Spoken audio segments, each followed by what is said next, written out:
o terceiro gol que consolida. Ou seja, o Keno começa, com a ausência do Borja, porque vai para a seleção colombiana, a trilhar um caminho de ser titular dessa posição, exatamente com o Willian jogando de centroavante. É o caminho. Agora, o Palmeiras já é semifinalista do Campeonato Paulista, não tem a menor dúvida disso, né? E não jogou bem, como o Lai falou aqui. O primeiro tempo do Palmeiras foi completamente abaixo da Quem olha o placar, né? pode achar que foi a atuação de gala, mas foi exatamente... A gente até estava aqui no Rodada Fox, no primeiro tempo, a gente não pôde acompanhar o primeiro tempo do Palmeiras. Mas o Ricardo, que acompanhou, falou exatamente isso que você ouviu há pouco, que o Palmeiras não foi produtivo e, ao contrário, no segundo tempo, né? O Palmeiras foi mais efetivo, né? Sim. Porque a gente está vendo ali o lance do Novo Horizontino, o Jailson salvando, depois o Vitor Luiz ali praticamente em cima da linha. Isso estava 1-0 só. O Novo Horizontino teve grandes chances ali para empatar o jogo. O Willian novamente, né? O Willian, aí estava 1-0, o Palmeiras, e logo em seguida, logo antes, na verdade, desse lance do Willian, o Novo Horizontino teve duas chances.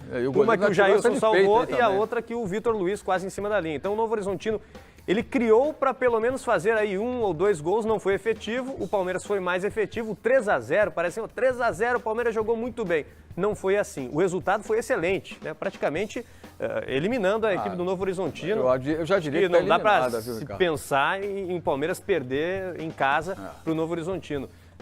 Uma tamanha vantagem agora do Palmeiras, mas o resultado foi muito melhor do que a atuação do Palmeiras. E o Novo Horizonte foi o terceiro melhor campanha do Campeonato Paulista, um dos ataques mais positivos da competição. Teve uma das defesas mais vazadas também, e jogando em casa, né? Vinha de 3 resultados, 3 vitórias consecutivas nos últimos 3 jogos, e parecia ser o jogo mais complicado, né?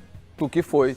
E o Palmeiras, mesmo não jogando bem, pelo menos no que a gente pôde acompanhar, o Ricardo está trazendo pra gente, foi suficiente. 3-0, que você 3-0 deu show de bola, né? Mas pelo menos depois da entrada do Keno mandou no jogo, né? O Palmeiras só perde essa vaga agora na semifinal se perder por 4-0 na próxima quarta-feira no Allianz Parque, ou uma vitória por 3 gols de diferença e para os pênaltis, algo realmente muito improvável. E o Palmeiras mantém com isso a melhor campanha do campeonato, né? Vai ganhando projeção para poder, a todo momento que for necessário, decidir em casa na segunda partida. Tudo indica que passa como o primeiro na classificação geral, com mais dessa vitória, e deve carregar essa vantagem até o fim. O Álvaro Loureiro está lá em Novo Horizonte, acompanhou essa partida de perto, lá no estádio, e chega com informações para a gente. Álvaro, boa noite para você, bem-vindo ao Rodada Fox. Olá, Vinique, boa noite para você, boa noite para o Lai, para o Paulo Lima, para todo mundo que acompanha o Rodada Fox. A gente já está aqui posicionado, né, do lado de fora do campo do Jorge Ismael de Biase, esperando por aqui o técnico do Palmeiras, Roger Machado. Daqui a pouco vai falar por aqui sobre essa importante vitória do time no primeiro jogo das quartas de final contra o Novo Horizontino. A exemplo do ano passado, né, esse confronto também se repetiu. O Palmeiras venceu os 2 jogos, venceu aqui por 3-1 e no Pacaembu, em São Paulo, por 3-0. Nesse ano aqui, o Palmeiras começa muito bem a série, vencendo por 3-0, mas eu estava aí ouvindo a análise de vocês e foi muito por aí. O resultado foi melhor do que a atuação do Palmeiras, né? O jogo, o Novo Horizontino foi para cima do Palmeiras, tanto no primeiro tempo como na segunda etapa também. Teve chances de fazer o gol, exigiu boas defesas do Jailson, teve esse lance do Vitor Luiz, que tirou a bola em cima da linha, e o Palmeiras foi sim mais efetivo. No primeiro tempo fez 1-0 com o Dudu e na segunda etapa conseguiu matar o jogo aí com o Willian e também com o Keno. Leva para São Paulo uma grande vantagem, 3-0, Palmeiras com um pé na semifinal. Estamos aqui aguardando, daqui a pouquinho o técnico palmeirense Roger Machado vai falar no Rodada Fox. Eu aciono vocês, tá certo, Vinique? Tá certo então, Álvaro, tá combinado. Daqui a pouco a gente volta lá para o estádio do Novo Horizontino para repercutir então essa vitória. 3-0 para o Palmeiras, está muito bem encaminhada a classificação para a semifinal. A gente vai ouvir o técnico Roger Machado, os jogadores do Palmeiras também aqui daqui a pouquinho, ao vivo aqui no Rodada Fox, pintando o jogador lá. O Álvaro chama a gente volta para o estádio do Novo Horizontino. Agora, é um retrato assim de muitas vezes acontece em confrontos com times grandes e pequenos, é a qualidade na hora de finalizar. É o momento que prevalece a técnica. Seria por aí, o Novo Horizontino acabou pecando realmente no arremate final lá. É exatamente isso. A gente está vendo aí os lances. O Palmeiras, tirando o lance do Willian, que ele, né, teve a oportunidade de fazer ali o 2-0, o Palmeiras ele teve poucas oportunidades, mas aproveitou aquelas que teve. Então ele concluiu melhor do que o Novo Horizontino, que teve uma presença, né, ofensiva, principalmente no segundo tempo, melhor que a do Palmeiras. No primeiro tempo foi um primeiro tempo monótono, né? Um primeiro tempo sem muitas alternativas, tirando aquele lance do pênalti. Se não tivesse aquele pênalti infantil ali do Tony, o placar, com certeza, né? Provavelmente, pelo menos, se encaminhava para o 0-0 no primeiro tempo.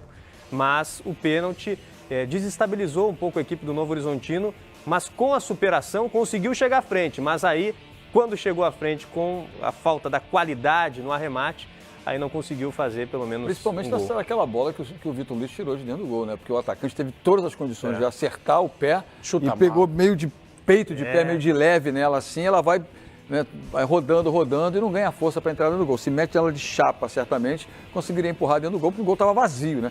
Foi a oportunidade mais clara que teve, apesar do Jailson, pelo que a gente viu depois dos melhores momentos, o Jailson também teve boa participação no jogo. Quando acertou no gol, aí apareceu a qualidade do Jailson, do goleiro do Palmeiras.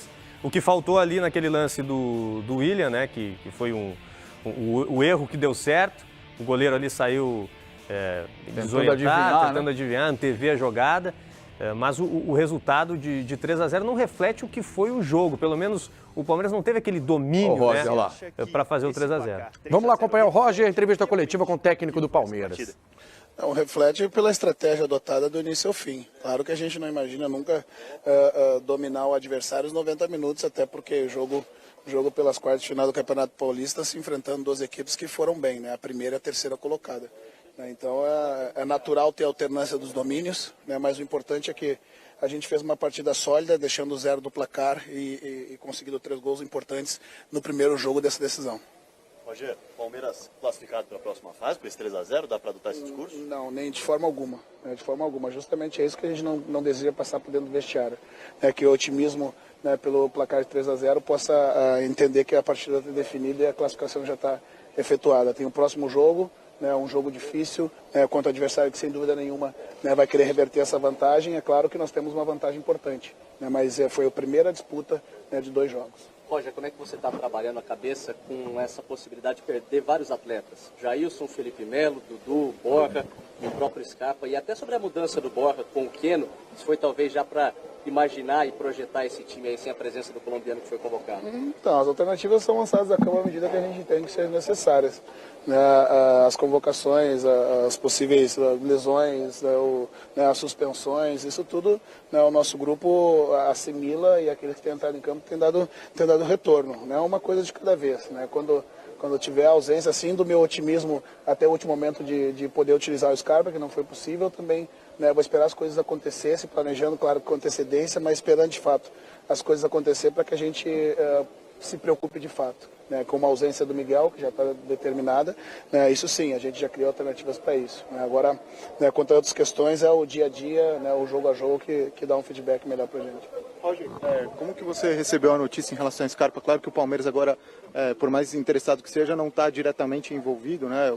O advogado até explicou isso para a gente, mas como que foi para o grupo receber essa notícia? Como que fica uma situação de perder, principalmente por elenco, pensando por elenco, um jogador como esse? Então, a gente tem que ficar voltado para a estratégia e para o jogo, né? O foco nas quartas de finais, né?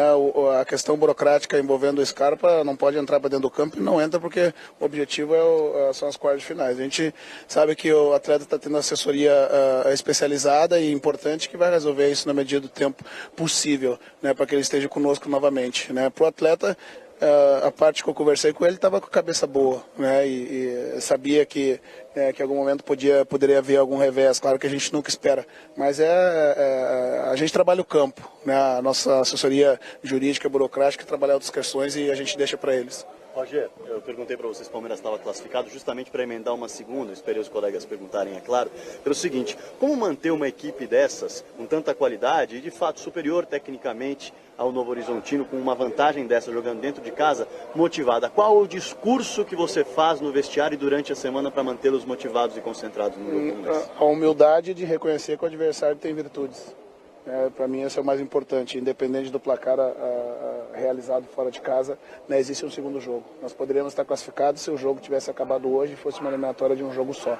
Né, o maior respeito que tu pode ter pelo adversário é entender que ele tem virtudes, né, que as utilizou hoje, como a gente frisou, nós fizemos uma estratégia, né, perfeita, né, nos momentos que nós estávamos sofrendo um pouco dentro defensivamente, nós fomos lá e matamos o jogo, né, as peças que entraram, né, contribuíram para aumentar o placar e definir a partida a nosso favor.